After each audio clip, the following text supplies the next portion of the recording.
L'événement ce soir dans l'After, les gars, c'est la présence avec nous de Joseph Ougourlian, propriétaire du Racing Club de Lens. Bonsoir. Bonsoir à tous. On est ravis de vous avoir parce qu'avec Franck McCourt, vous, propriétaire de l'OM, vous avez tiré la sonnette d'alarme dans le Figaro concernant la gouvernance du foot professionnel français. C'est un sujet qu'on aborde dans l'After depuis des années. Et surtout depuis un an. Et surtout depuis un an. Et avec vous dernièrement d'ailleurs, on en a déjà parlé dans l'After. Donc oui, malheureusement, force est de constater que le sujet reste très présent et que les clubs ont du mal à s'en saisir. Mais là, je pense que l'événement, c'est le fait que Franck McCourt et l'OM se soient prononcés. Et je pense que le football peut leur en être très reconnaissant parce que c'est un gros club et ils pourraient parfaitement choisir finalement de se mettre avec les gros clubs, décider de nous, de toute façon, on joue de la Champions League tous les ans, donc le sujet des droits domestiques, c'est un sujet relativement marginal pour nous. Et en fait, ça nous va presque bien d'avoir une ligue à 2 vitesses. On va détailler tout ça dans quelques instants. Je signale que tout à l'heure, nous aurons également avec nous David Terrier, qui est le président de l'UNFP, le syndicat des footeux, et aussi le président de FIFPro Europe, le syndicat des footballeurs. Qui lui aussi a son mot à dire dans le débat qu'on va mener dans un instant. D'autant qu'il est membre du CA de la LFP, qui décide de beaucoup de choses. On parlera aussi avec lui des cadences infernales, dont parlait Koundé et Mbappé la semaine dernière, et de l'arrêt Diarra qui est important, sans oublier le match de demain face à l'Islande. Et puis on a d'autres matchs ce soir, un match très important pour l'Italie qui joue face à Israël. Il y a toujours un partout. Non, il y a 3-2 pour l'Italie. 3-2 Italie. Bon. Ça va vite. Ça va allé vite. Il y a eu doublé de Keane notamment. Il y a eu un but refusé pour Israël en début de match, totalement scandaleux, avec une boulette de Donnarumma mythique. Je ne sais pas si vous l'avez vu. Il a fait une Sébastien Frey. Voilà. Une Michael Landreau plutôt, pardon. J'ai pas du tout compris le scandale, mais si vous parlez de ça. Non. Bon, d'accord. On en reparlera tout à l'heure de ce match. Bon, allons-y. Alors oui, c'est vrai que Joseph Ougourlian, vous étiez avec nous déjà il y a quelques mois, on en avait parlé, donc on connaît votre position globalement. Mais Franck McCourt, on était un peu surpris, Daniel, et nous on s'étonnait dans l'after de ne pas l'entendre, de ne pas entendre l'OM de façon générale sur les sujets de gouvernance d'ailleurs ces derniers mois. Alors, est-ce qu'il fallait être étonné ou est-ce que c'était plutôt de notre part une sorte d'appel à ce que l'autre grand club en France réagisse à la situation catastrophique du foot français et de la gouvernance à la LFP. Je ne sais pas s'il nous a entendus, en tout cas il a certainement entendu Joseph Ougourlian et il a pris conscience que notre championnat était peut-être en passe de ne plus exister ou en tout cas d'exister différemment.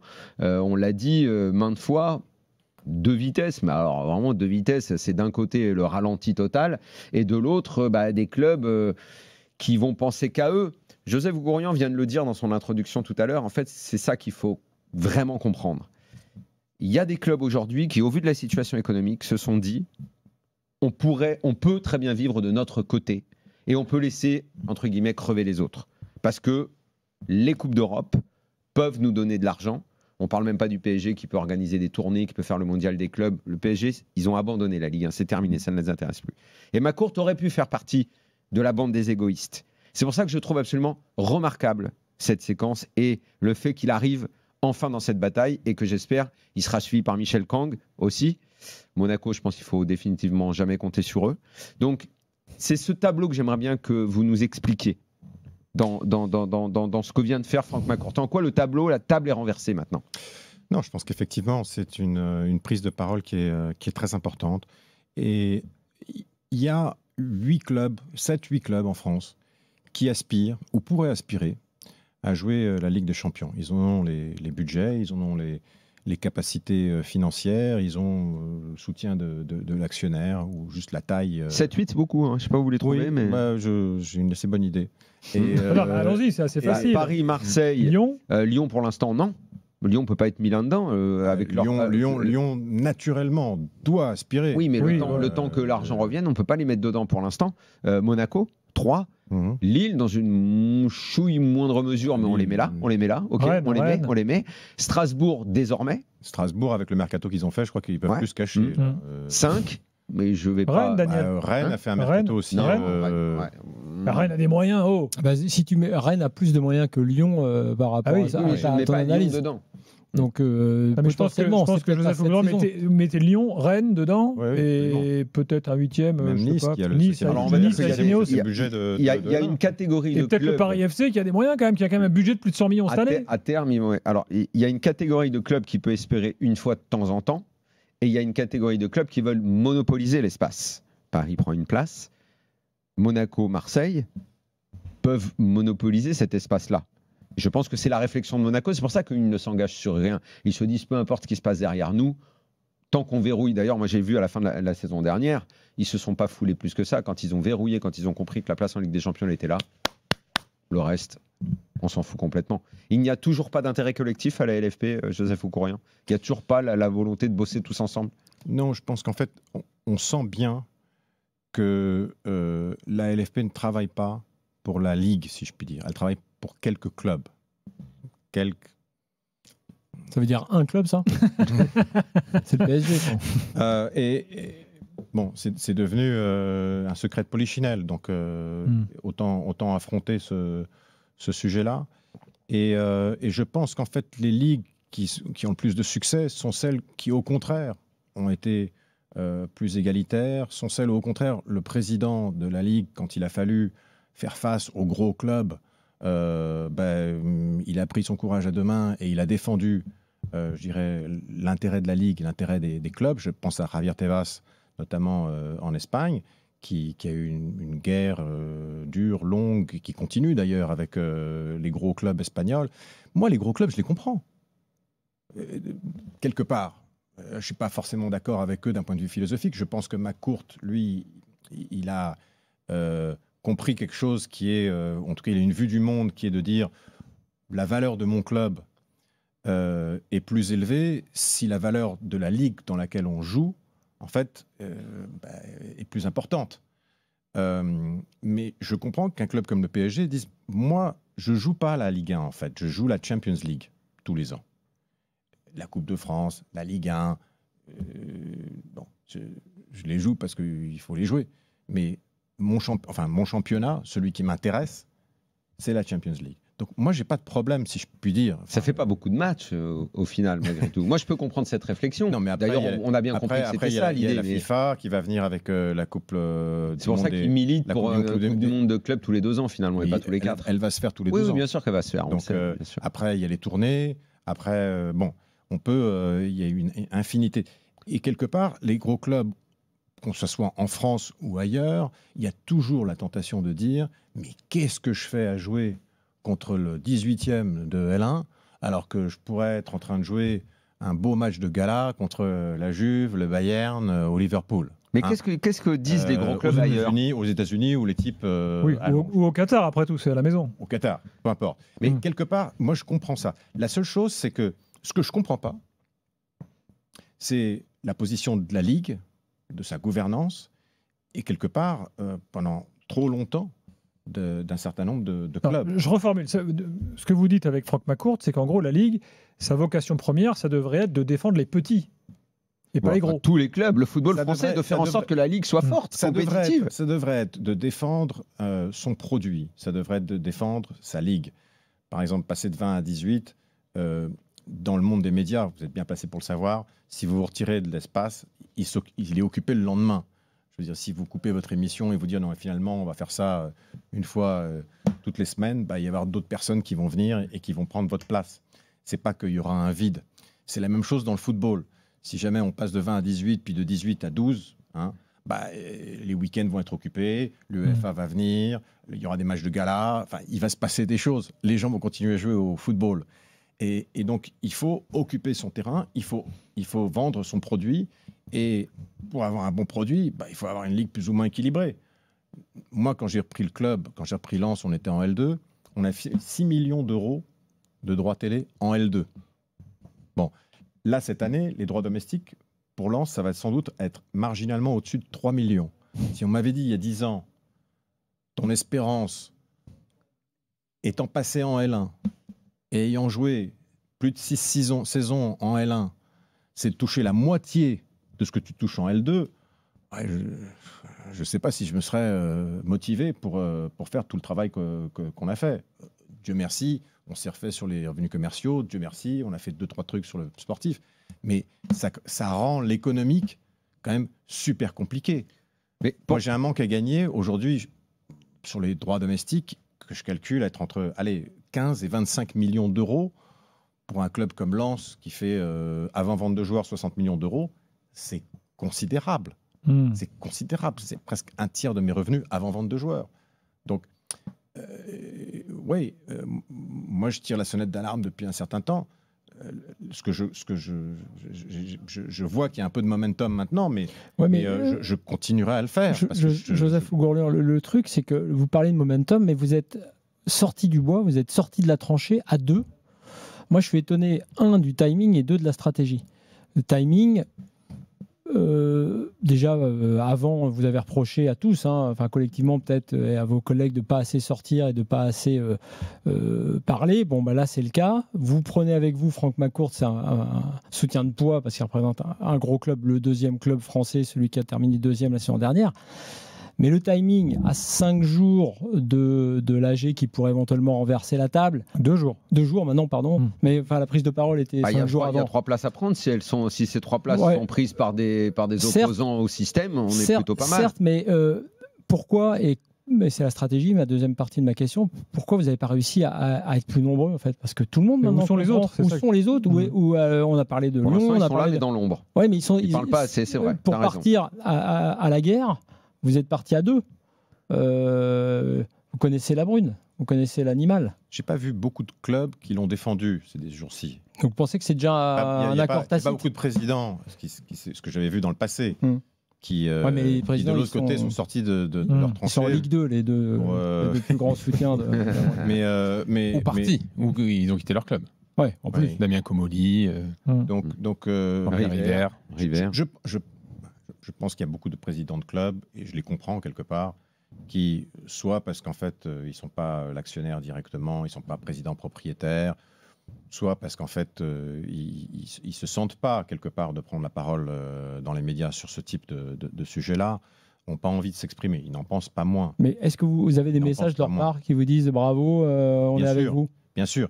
Alors, ce qui est le plus étonnant, comme dans cette affaire, depuis un certain temps, c'est que les messages et les soutiens viennent de l'extérieur de la Ligue. C'est là, encore une fois, où on doit se regarder un petit peu, nous les présidents, dans le miroir et se dire,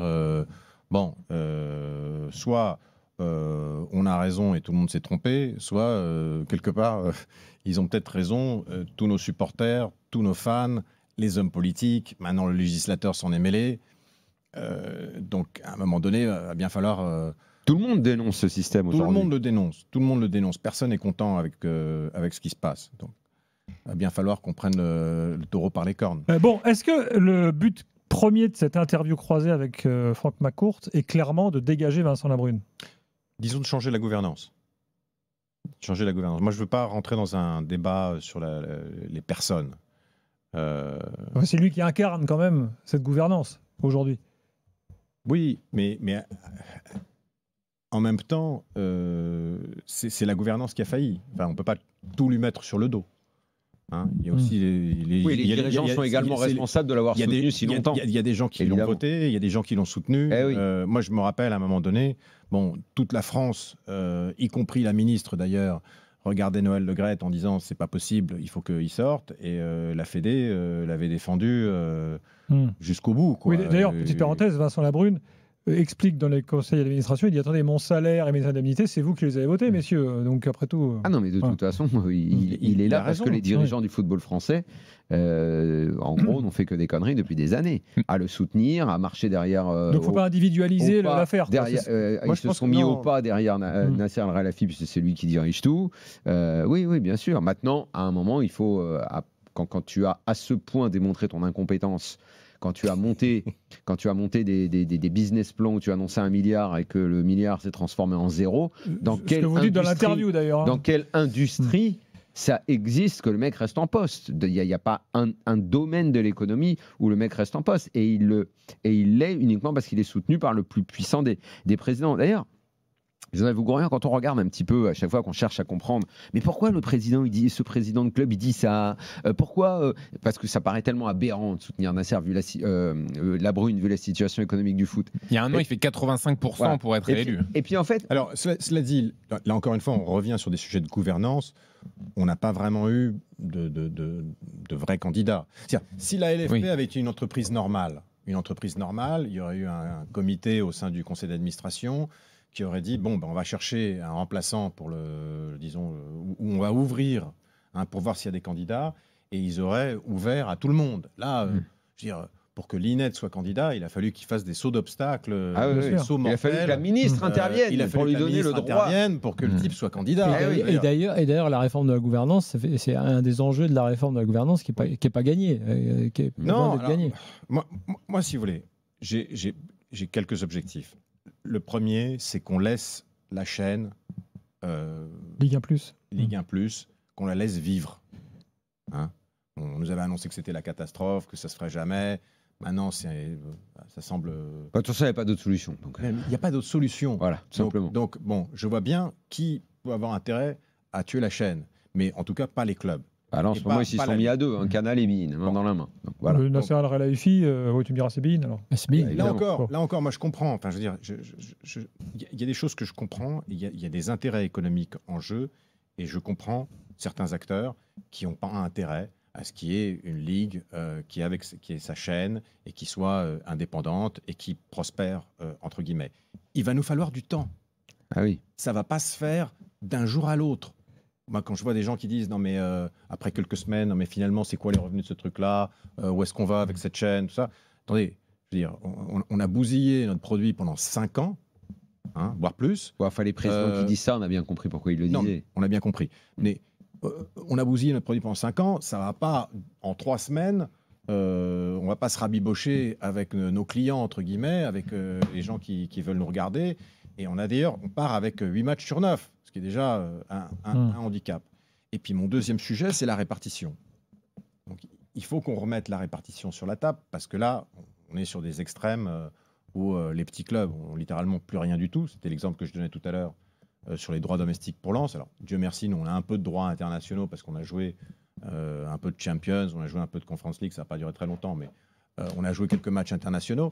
Mais je veux dire, il y a tout un certain nombre de clubs qui n'ont vraiment plus rien à se mettre sous la dent et qui n'ont pas les revenus commerciaux que moi, à Lens, je peux avoir. Donc Franck McCourt, il est ouvert à un changement de la répartition. Franck McCourt, parce que lui, c'est pas forcément son intérêt. Non, Franck McCourt est complètement ouvert. Moi aujourd'hui, je dois le dire à mon grand regret, mais mon vrai espoir, c'est que la proposition de loi Savin-Lafont prospère. Alors, c'est vrai qu'il y a une mauvaise nouvelle aujourd'hui. C'est pas gagné avec ce qui s'est passé aujourd'hui. C'est repoussé. Non, il faut qu'il y ait dissolution. Et pour l'instant, elle n'a pas été. Oui, mais c'est vrai que ce qu'on redoutait pour la loi, c'était justement dans ce timing un problème politique, une incertitude politique à l'automne, et on est en plein dedans. Donc c'est vrai que c'est pas de très bon augure. Mais oui, c'est quand même dommage, parce que c'est pas non plus des choses extraordinaires et extravagantes qu'il y a dans cette loi. C'est du bon sens. C'est quand même dommage que ce soit 2 sénateurs qui se soient posés, qui réfléchissent au sujet, qui interviewaient des gens, et à la suite de leurs auditions, qui soient arrivés à des conclusions, somme toute, encore une fois, de bon sens. Je pense que ce boulot-là, on aurait pu le faire nous-mêmes. C'est vrai. Et c'est dommage. Je voudrais revenir sur l'équilibre des pouvoirs, parce que pour comprendre les raisons qui peuvent pousser un club à se positionner de telle ou telle façon, souvent il faut regarder un petit peu au-dessus, le patron et les intérêts qu'ont les uns et les autres.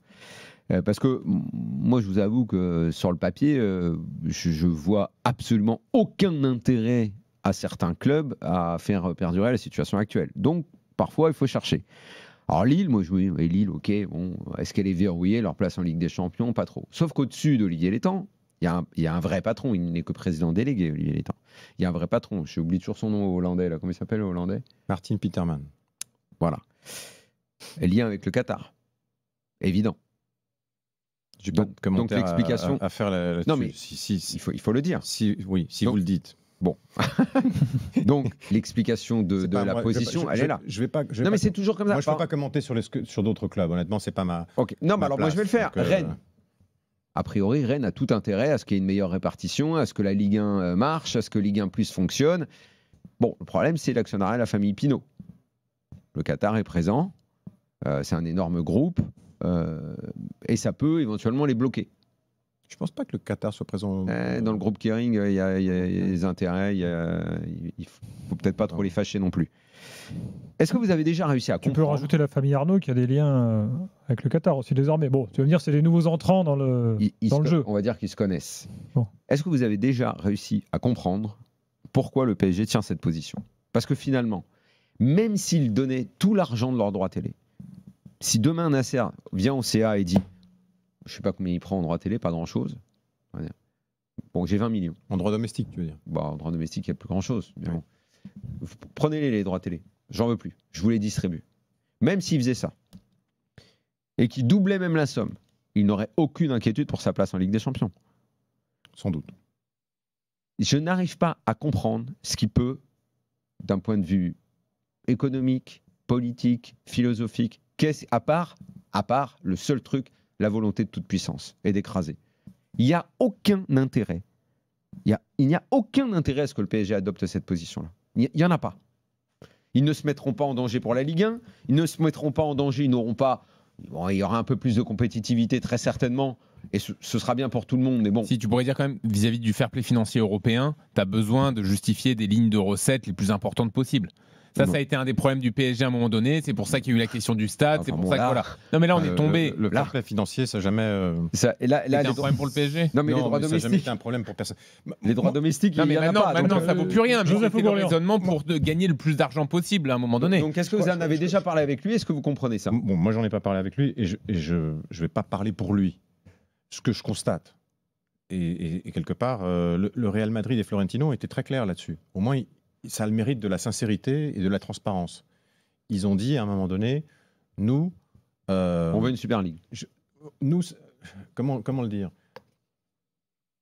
En accord un peu avec les diffuseurs et le monde médiatique, on pense qu'on crée plus de valeur pour tout le monde. Si on joue contre le Barça, au lieu de, je sais pas, 2 fois par an, on joue 4 fois par an.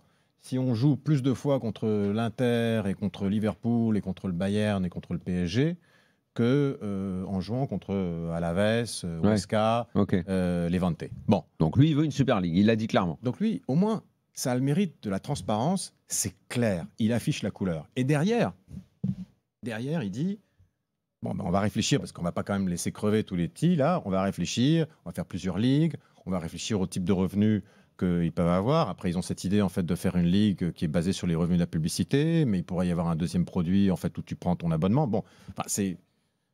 Là, je pense qu'en fait, il y a beaucoup de gros clubs, peut-être pas seulement le PSG, peut-être dans d'autres pays aussi, qui ont une vision qui est celle-là, qui est de dire, mais élitiste, réformer le football mondial pour arriver à aller jouer un nouveau football. À Angers, où je pourrais peut-être même blesser certains de mes joueurs, alors que... Moi, ça, je le comprends. Moi, ça, j'ai toujours compris cette idée. Moi aussi. Je l'entends. Moi aussi. Ce que je ne comprends pas, c'est que Nasser Al-Khelaifi, lui, il a fait partie de la fronde. Il a fait partie de ceux qui ont dit moi, je suis le chevalier blanc, je sauverai les ligues nationales, je n'irai jamais dans la Super League. Je suis tu ne parles pas de la fronde dont on parle là avec non, la fronde anti-Super League. La fronde anti-Super League. Oui. Parce que mais il y a plusieurs frondes. Pour qu'on comprenne bien. Ouais. Il s'est mis du côté, il a endossé le costume du chevalier blanc à l'époque. Regarde ce que tu fais, pas ce que tu dis. Mais oui, j'ai bien compris. D'ailleurs, dans l'interview dans le Figaro, Franck McCourt dit Nasser Al-Khelaifi, nous voyons juste le monde différemment. Enfin, c'est un problème de paradigme. Et après, pour revenir à ce que disait Daniel sur pourquoi le PSG fait ça, en dehors d'une idée d'une toute-puissance, d'écraser tout le monde, je ne pense pas que la stratégie soit de se dire entre eux, on va écraser tout le monde. C'est de se dire. C'est une vision très Qatar. Oui, c'est sûr qu'on peut tout acheter, on peut écraser tout le monde, ça, je suis d'accord. Mais en dehors de ça, même sportivement. Je t'interromps juste. McCourt, et je pense que c'est là, en fait, il y a la différence philosophique. McCourt, il vient du sport américain. Le sport américain, c'est le sport le plus égalitaire, le plus socialiste. Dès qu'on a fini le championnat, on remet tout dans un grand pot commun et on fait en sorte que le plus petit, le plus faible du championnat d'avant, il ait sa chance pour prendre les meilleurs joueurs au départ. C'est comme ça que fonctionnent tous les championnats. Et on a ce système aussi de play-off, de manière à créer un peu de suspense au cas où il y a vraiment quelqu'un qui est au-dessus des autres, on crée un espèce, à un moment donné, on arrête le championnat et on dit, bon, on passe en système coupe, si vous voulez. Et ça, c'est un truc très américain, de manière à créer des équilibres. C'est vrai, mais c'est culturel. Parce que la Ligue, je veux dire, des produits où finalement le même club depuis 10 ans gagne chaque année la Ligue, je veux dire, ça n'existe pas aux États-Unis. Oui, mais l'une des raisons justement et pour lesquelles je pense que le PSG continue à ne pas vouloir, par exemple, redistribuer ton idée utopique, c'est les droits domestiques, c'est que le PSG a déjà perdu la Ligue 1. Le PSG a perdu 2 fois la Ligue 1 et pour eux, c'est 2 fois de trop. Et donc, ne serait-ce que pour cette raison-là, Nasser Al-Khelaifi, la dernière fois quand Lille l'a gagné, il ne se dit pas comme nous, la Ligue 1, il ne pense pas absolument d'aller en Ligue des Champions. Non, mais ça oui, ça d'accord, mais titre, pour le PSG, il s'encarre aujourd'hui. Il s'encarre, mais il faut que le PSG soit champion. 2 fois. Enfin, la première fois, il venait d'arriver. Bon, il a perdu une fois. Il a perdu une fois. Non, 2 fois. Il y a eu Covid et Monaco. Monaco 2017 et. Non, il y a 3 fois en 3 fois en tout avec Montpellier. Voilà. Si on veut. Montpellier, on va dire Montpellier, ça compte pas. On va dire 2 fois. 2 fois en 10 ans. On peut toujours. Heureusement, c'est le football. C'est ce qui fait la beauté du football par rapport à beaucoup d'autres sports. On peut toujours gagner un match contre le PSG. Ça peut arriver. Enfin, quand vous regardez la saison dernière, je crois qu'ils ont gagné ou fait match nul tous leurs matchs jusqu'à la 28e journée où ils ont été sacrés champions et puis ils ont levé le pied. Quoi. Ça a été, tout à fait. C'est un produit qui est quand même un peu. Comment dire, un peu indigent. Enfin, où est la beauté du produit ? C'est dans les gens qui vont se disputer les 2-3 places qui viennent derrière la première place et dans ceux qui vont éviter la relégation. Je rappelle juste, pour faire suite à tout ce qu'on s'est dit là, que donc mercredi, il y a une réunion à la Ligue, le conseil d'administration se réunit avec un vote et une AG. Pardon, voilà. Une AG. Une assemblée générale. Une assemblée générale. Et donc, vote pour des cooptations au conseil d'administration. On a les noms, Daniel, il y a 3 places à récupérer. Des candidats. 3 exactement. places, 4 candidats. Les candidats sont Roussier, Bocquet, Ferry et Kita. Voilà. Ferry, Pro-Labrune, le reste, non. Bon, donc si. Pour remplacer Caillot, River et Comoli. Non, Nicolin, c'est Foutuni. Il est là pour Foutuni et donc il a déjà été remplacé par Ménero. Ça a été verrouillé par le PSG, ils ont mis Ménero. Donc ils ont mis quelqu'un qui n'est pas président, ils ont réussi à le mettre à la tête de Foutuni. Normalement, ça ne doit pas arriver. Qui a voté pour ça en fait ? C'est ça aussi la question. C'est à chaque fois derrière c'est les membres du CA. Tout ce qu'on dénonce, ce qui est dénoncé, effectivement, Ménero, etc. Non mais c'est la question quand même fondamentale. C'est-à-dire que votre fronde, votre cri d'alerte déjà de l'année dernière n'a pas été suivi puisque Vincent Labrune a été réélu. Pourquoi ce serait différent mercredi ? Voilà, maintenant il y a des nouveaux présidents qui sont arrivés quand même. Hein. Oui, mais pourquoi ces nouveaux présidents ne vont pas avoir les mêmes intérêts vis-à-vis de Nasser Al-Khelaifi, de Vincent Labrune, d'une façon ou d'une autre ? Pourquoi ce serait différent mercredi ? Non, d'abord mercredi, il ne faut pas attendre de miracle de l'Assemblée générale, puisque, encore une fois, vous l'avez rappelé, c'est juste une question d'élire 3 présidents au sein du conseil d'administration de la Ligue. Je pense que de toute façon, donc il ne va pas y avoir de révolution mercredi. Mais ce vers quoi on tend, c'est on va vers un changement de gouvernance.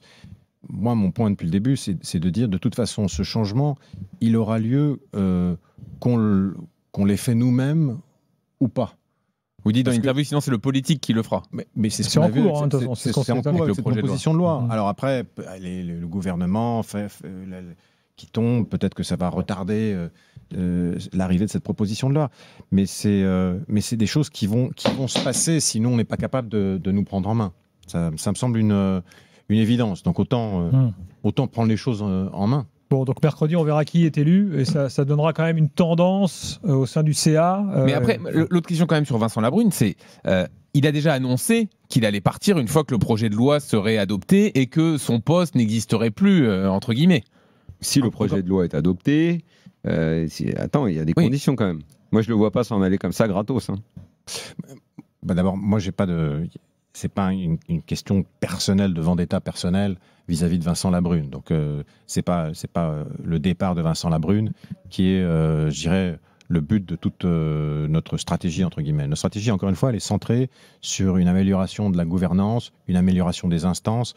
Et à terme, le but ultime, c'est que cette chaîne puisse vivre et qu'on ait une meilleure répartition des droits, et des droits non seulement domestiques, mais aussi internationaux.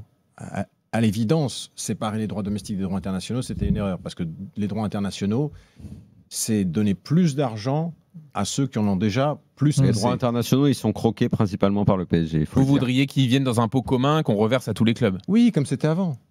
Quelle est votre proposition là-dessus? On en avait parlé la dernière fois. Ça a existé. Hein. Ça a existé, les répartitions normales, juste comme ça se fait ailleurs en Europe, dans notre football. Ça a existé. C'est quelque chose qui est arrivé avec CVC. Alors, il y a eu un moment où, effectivement, la Ligue et Vincent ont beaucoup essayé de promouvoir l'idée qu'il fallait préserver le classement de la France en termes de nombre de points UEFA, que c'était important pour le nombre de places en Champions League, que c'était important pour le rang européen de la France, et que donc il fallait investir dans ces clubs. Et puis qu'on aurait, une fois que ces clubs auraient bien fait, qu'on aurait un effet ruissellement des gros clubs vers les petits clubs. Bon, voilà, l'effet ruissellement, je l'attends toujours. Labrune, il défendait déjà cette idée quand il était président de l'OM. En 2014, déjà, il était à fond sur le sujet. Mais moi, ce qui me gêne, en fait, c'est qu'à l'évidence, ça n'a pas marché. Aujourd'hui, on nous dit, non, mais finalement, de quoi est-ce que les petits clubs se plaignent? Parce qu'ils sont pas partis en faillite. Quand on regarde, en fait, toute la pyramide, on voit quand même que ça commence à s'effondrer par le bas. Alors, ce n'est pas des clubs de L1 qui partent en faillite, Dieu merci. Enfin, on voit des clubs de L2 ou de National qui s'effondrent. Et vous savez, ce n'est pas forcément des faillites qui nous attendent. C'est le fait c'est une paupérisation de nos clubs. Nous, on a dû vendre énormément de notre effectif juste pour faire face à nos besoins à court terme. Mais on l'a vu d'ailleurs avec Brest, puisque Brest a récupéré pourtant de l'argent de la Champions League, et malgré ça, ils étaient dans une telle situation qu'ils n'ont que pu finalement combler leur... Donc soit vous avez un actionnaire qui est prêt à remettre au pot de manière infinie et indéfinie, soit vous gérez votre club à peu près, je dirais, normalement, et vous essayez de finir votre année et de faire votre compte de résultats, auquel cas, vous êtes obligé de vous paupériser. Mais pour revenir... but pour Israël. Non, mais c'était pas loin. Bon, pour revenir, il faut qu'on avance, il faut qu'on parle de Ligue 1+. Justement, non, mais pour faire le lien avec Ligue 1+, Joseph Gourlian, vous avez dit à l'instant, il faut laisser travailler Ligue 1+, il faut qu'on laisse prospérer le produit. Okay. C'est fondamental. Ça, ok, mais l'attaque au bélier de beIN et Canal, est-ce que justement un changement de gouvernance vous rendra suffisamment fort pour être en mesure de résister à ça? Parce que là vous avez des entre guillemets des mastodontes en face. Oui, enfin le succès de Ligue 1+ en termes de nombre d'abonnés démontre que finalement on peut très bien vivre notre vie tant qu'on a des réseaux de distribution à travers notamment les grands opérateurs télécoms, à travers notre propre app, à travers d'autres opérateurs de médias comme DAZN, et pourquoi pas à terme à travers Canal ou beIN, beIN d'ailleurs qui a un de nos matchs. Donc ça, c'est pas... Que vous récupérez l'année prochaine. Qu'on récupérera. Mais est-ce qu'à terme, même si c'était l'objectif poursuivi et on y a cru, mais ça ne s'est pas fait, est-ce qu'il ne faudra pas quand même, à un moment ou à un autre, retourner voir Canal? Je pense qu'il faut retourner voir Canal une fois qu'on a démontré qu'on a un produit. Et ça, il va falloir 1 an ou 2. Quoi. Il va falloir au moins 2 saisons. Eh oui. Il va nous falloir la 2e saison avec le 9e match. Mais 2e saison qui n'aura pas l'apport d'argent de beIN. Du coup, puisqu'il n'y a pas ce dernier match. Oui. C'est quand même beaucoup. Bah oui, mais enfin, on espère quand même qu'il y aura beaucoup plus d'abonnés. Qui n'a pas payé la première traite et et l'argent, les fameux 20 millions pour le sponsoring machin, ils ont disparu. Oui, on parle de 78 millions. Parce que quand ils se plaignent là, parce qu'ils veulent quand même faire un procès pour récupérer 29 millions quand même. Ouais. C'est pour en gros mettre un gros coup de couteau dans le dos de la Ligue. Donc c'est marrant parce que c'est donc le PSG qui veut, par le PSG Qatar, la grande famille, réclame quand même à la Ligue 29 millions, donc c'est pour les saigner. Et les fameux 20 millions qu'ils avaient promis en Qatar sponsoring machin, on n'a pas vu la couleur. Mais pendant ce temps-là, Nasser Al-Khelaifi s'inquiète pour la Ligue 1. Et il dit qu'il s'inquiète. Ouais. Non mais c'est vraiment la folie quand même. C'est vraiment la folie la situation de notre foot. Je ne sais pas si tous les gens qui nous écoutent, tous les supporters en France se rendent compte de tout ça. Hein. C'est vrai que ce qui est assez étonnant avec beIN, c'est qu'ils s'autoproclament les grands amis du football français. Mais enfin, avec des amis comme ça, franchement, qui a besoin d'amis? Est-ce que vous avez une projection sur Ligue 1+, sur le nombre d'abonnés qu'il faut pour que vraiment les clubs retrouvent un niveau de droits télé raisonnables? Ou est-ce que pour l'instant, on est un peu dans le flou? Bon, il y a plusieurs choses. La première, c'est qu'il y a un plan économique qui espère qu'on arrive à quelque chose comme 2 à 2,5 millions d'abonnés et que le prix, petit à petit, remonte vers 19 € à l'abonnement. Donc, avec ça, on va toucher des niveaux de revenus pour les clubs autour de 300-350 millions d'euros. Ça devient, il me semble, assez conséquent. Ça, c'est à quelle échéance? Si ça fonctionne? C'est à échéance c'est saison 3. Saison 3.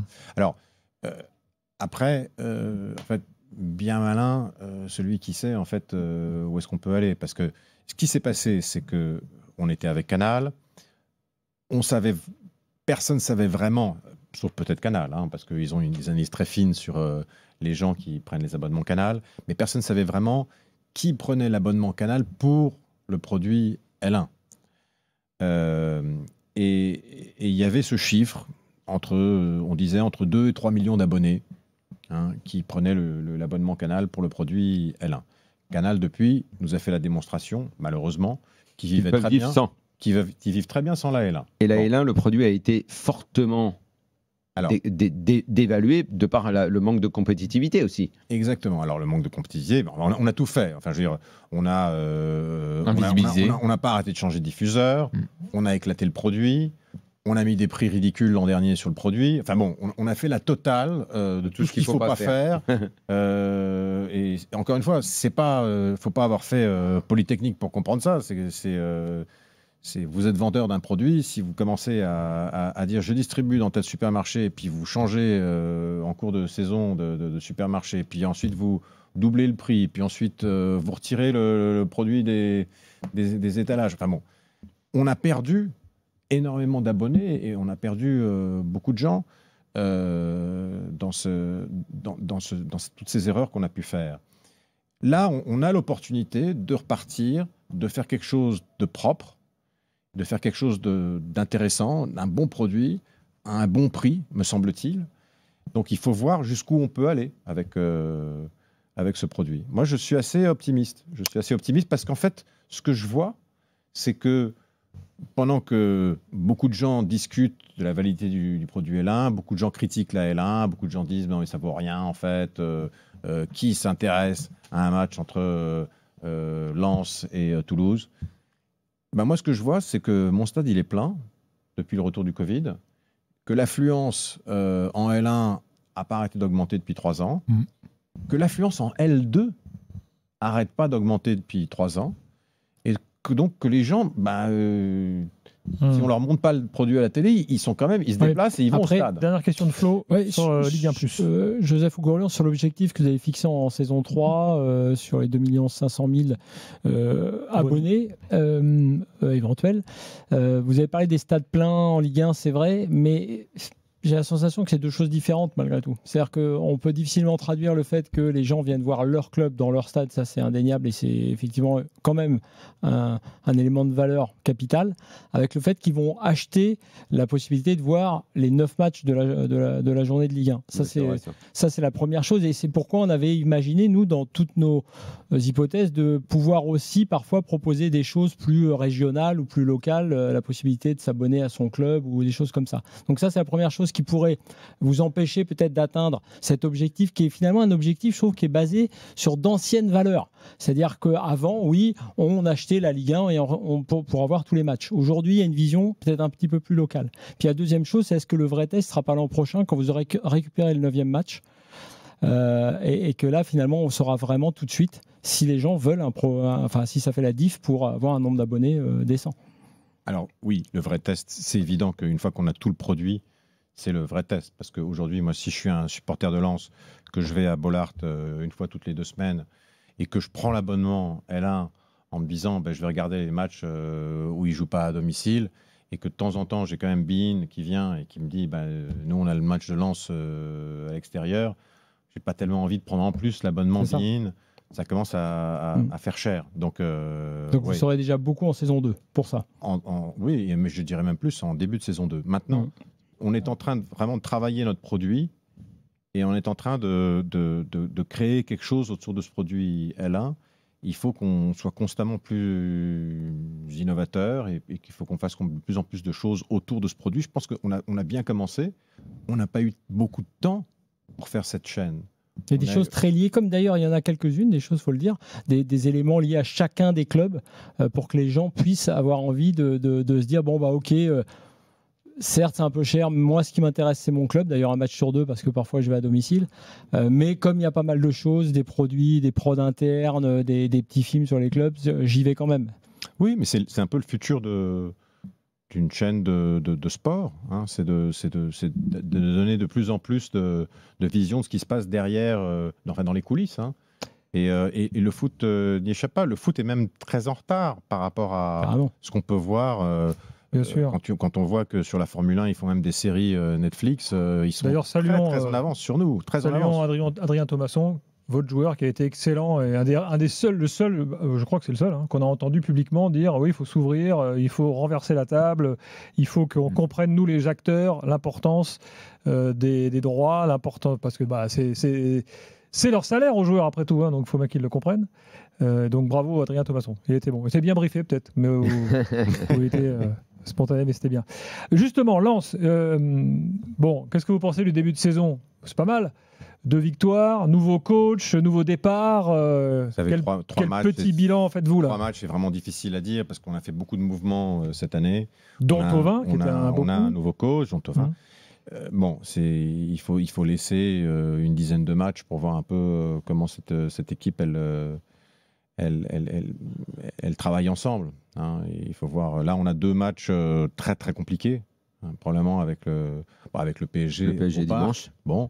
Et ensuite, le derby à la maison. Donc, c'est 2 matchs très compliqués.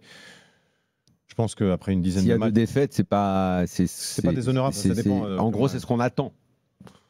Oui, enfin, c'est ce que les... Pas dans le derby. C'est ce que les gens qui font des paris sportifs attendent. Exactement. Voilà, c'est la fameuse logique de l'avant-match et tout. Maintenant, si vous voulez créer, vous avez fait des choix pendant l'été. La surprise, tant mieux. Mais il tombe bien parce qu'il tombe après la trêve internationale avec l'absence d'Embélé et Doué. La dernière fois que Joseph était venu nous voir, il n'y avait pas encore il y a eu une mini-révolution cet été. Nous, on ne s'attendait pas à la promotion de l'ECA, Benjamin Parot. Donc, beaucoup de choses ont changé. Parce que Gilbert parle de la révolution dans les têtes dirigeantes, mais révolution également, depuis janvier, vous avez vendu 1 tonne. Ouais. Mais toutes ces ventes-là, finalement... Depuis 2 ans même. Ouais, il y a énormément de ventes. Ouais. Et on a l'impression que vous vendez plus que vous n'achetez. Est-ce que c'est justement la situation économique de l'ensemble du football français qui finalement vous oblige à anticiper le fait qu'il ne va pas y avoir les rentrées d'argent des droits télé? Et d'ailleurs, parce qu'on l'a vu dans beaucoup de clubs, on fait la même chose. On vendu, Brest, Flo le disait très justement tout à l'heure, on dit certains supporters se sont dit on a fait la Ligue des Champions, on vend des joueurs et tout, et l'argent ils en ont fait quoi? Mais c'est ça qu'il faut peut-être expliquer, c'est que comme vous allez être limité dans vos entrées, vous êtes obligé, en gros, on va dire, de mettre un petit peu sous le matelas, quoi. Ce que je vous disais tout à l'heure, c'est-à-dire que moi, j'estime que mon manque à gagner sur les droits domestiques, c'est de l'ordre de 20 à 25 millions ou 30 millions peut-être même de droits domestiques. Ça, il faut bien que je le compense d'une manière ou d'une autre. Je ne peux pas augmenter le prix de mes tickets, je peux pas demander à mes sponsors de monter leur sponsoring de 50%. Donc, je suis bien obligé de compenser par... La seule chose que je peux faire, c'est vendre des joueurs. C'est une évidence. Donc, encore une fois, les clubs, soit on est très bon, hein, soit on est très bon et on arrive, en fait, à chaque fois qu'on vend des quantités importantes de joueurs au prix important, ce qui veut dire qu'on vend sans doute nos meilleurs joueurs, soit on arrive à les remplacer relativement rapidement. Bon, et auquel cas, c'est bien, mais on n'a pas le droit à l'erreur. Soit ce phénomène de paupérisation va se continuer, va se propager dans le football français. Et est-ce que le RC Lens est à vendre? Non. Vous le savez?